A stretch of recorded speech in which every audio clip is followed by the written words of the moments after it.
ಯಾಚಕನಲ್ಲ, ನನ್ನ ಮಿತ್ರನಾದರೆ ಸ್ನಾನಕ್ಕೇನು ಮಹತ್ವವಿದೆ? ನಿಮ್ಮನ್ನು ದುರ್ಯೋಧನನು ನಿರೀಕ್ಷೆ ಮಾಡುತ್ತಾನೆ. ಆಗಮಿಸಿ ಯುವರಾಜ ದುರ್ಯೋಧನ, ನೀವು ನನ್ನ ತಲೆಯ ಮೇಲಿರುವಿರಿ, ಆದುದರಿಂದ ಕಾರಣದಿಂದ ಕ್ಷಮಿಸಿ.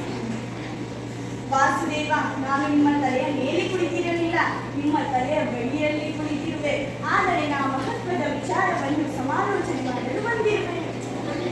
ಸಮಾಲೋಚನೆಯನ್ನು ಅವಶ್ಯ ಮಾಡಿ, ಆದರೆ ಮೊದಲು ಪಾರ್ಥನ ಯಾಚನೆಯನ್ನು ಹೇಳುವ ಅಂತ. ಭವತಿ ಭಿಕ್ಷಾಂದೇಹಿ, ಭವತಿ ಭಿಕ್ಷಾಂದೇಹಿ. ಅಯ್ಯೋ, ಯಾರು ಬಂದಂತಾಯ್ತಲ್ಲ, ಹೋಗಿ ನೋಡೋಣ. ಓಹೋ, ಋಷಿಮುನಿಗಳು ಭಿಕ್ಷಾಟನೆಗೆ ಬಂದಂತಿದೆ. ಮಾತನಾಡಿಸುತ್ತೇನೆ. ಅಯ್ಯೋ, ಲಕ್ಷ್ಮಣ ಮಾತುಗಳು ನೆನಪಾಗುತ್ತಿವೆಯಲ್ಲ, ಏನು ಮಾಡಲಿ? ಈ ವನದಲ್ಲಿ ರಾಕ್ಷಸರು ಮಾಯಾವಿಗಳಾಗಿ ವೇಷ ಬದಲಾಯಿಸುತ್ತಾರಂತೆ. ನಾನೇನು ಮಾಡಲಿ? ಏನೇ ಇರಲಿ, ನೀನೇಗೆ ಒಳಗೆ ನಿಂತು ಮಾತನಾಡಿಸುತ್ತೇನೆ. ಮತ್ತೊಬ್ಬ ದೇವನಿರುವನೇ?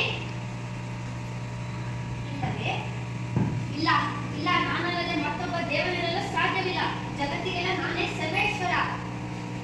ತಂದೆ, ನನಗೆ ನೀವೇ ಜನ್ಮ ಕೊಟ್ಟಿರುವುದು ನಿಜ. ನಿಮಗೆ ಜನ್ಮಕುಂಟರನು ಕಾಡಿಗೆ ಕಳುಹಿಸಿದ್ದೆ, ಇನ್ನೂ ಬರಲಿಲ್ಲವಲ್ಲ. ಎಲ್ಲಿ ನನ್ನ ರಾಮ, ಎಲ್ಲಿ ನನ್ನ ರಾಮ?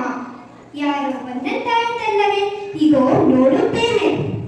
ಓಹೋ, ಋಷಿಮುನಿಗಳು ಭಿಕ್ಷಾಟನೆಗೆ ಬಂದಂತಿದೆ, ಮಾತನಾಡಿಸುತ್ತೇನೆ. ಅಯ್ಯೋ, ಲಕ್ಷ್ಮಣ ಹೇಳಿದ ಮಾತುಗಳು ನೆನಪಾಗುತ್ತಿದೆ ಅಲ್ಲವೇ? ಈ ಕಾಡಿನ ರಾಕ್ಷಸರು ಮಾಯಾವಿಗಳ ರೂಪದಲ್ಲಿ ವೇಷ ಶಕುನಿ ಆ ಕೌರವರನ್ನು ಬೇಗ ಸಮೇತ ಕಿತ್ತು ಹಾಕಲು ಪಣ ಕೊಟ್ಟಿದ್ದೇನೆ. ಚಿಂತೆ ಏಕೆ ಸಮರ ಶಕುನಿ, ಚಿಂತೆ ಏಕೆ ಸಮರ ಶಕುನಿ? ನಾನು ಆ ಕೌರವರನ್ನು ಕಿತ್ತು ಹಾಕಲು ಪಣ ಕೊಟ್ಟಿದ್ದೇನೆ. ಅಂದು ನಿನ್ನ ತಮ್ಮಂದಿರನ್ನು ಕನಿಕರವಿಲ್ಲದೆ ಕತ್ತರಿಸಿ ರಕ್ತದ ಮಡಿಲಿನಲ್ಲಿ ಮಲಗಿಸಿ ನಿನ್ನ ವಂಶವನ್ನು ನಿರ್ವಂಶ ಮಾಡಿದ ಆ ಹಸ್ತಿನಾಥಪುರದ ಎಂಟೆದೆಯ ದಶಕಂಠ ರಾವಣನ ಬೆಚ್ಚಿಸಿ ರಜ್ಜಿಗೆಬ್ಬಿಸುವ ಆ ಅದೃಶ್ಯ ಶಕ್ತಿ ಯಾವುದು?